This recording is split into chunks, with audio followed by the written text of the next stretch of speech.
In today's video, I am going to show you how to recover deleted messages on Messenger. Therefore, without wasting any of your time, let's jump to the video.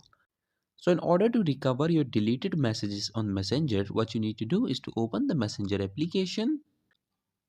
Click on these three horizontal lines at the top left corner of your screens and then tap on settings. Now scroll down and click on this account center option. Then click on your information and permissions. Tap on download your information. Then click on request a download. Make sure that your Facebook account is selected and click on next.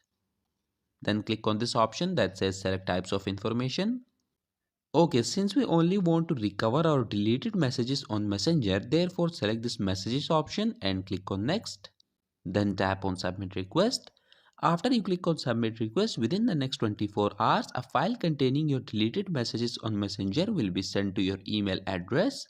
Once you have received that file, all you have to do is to download it and your deleted messages on Messenger will be recovered. So that was it for this video and I'll see you guys in the next one. Peace out.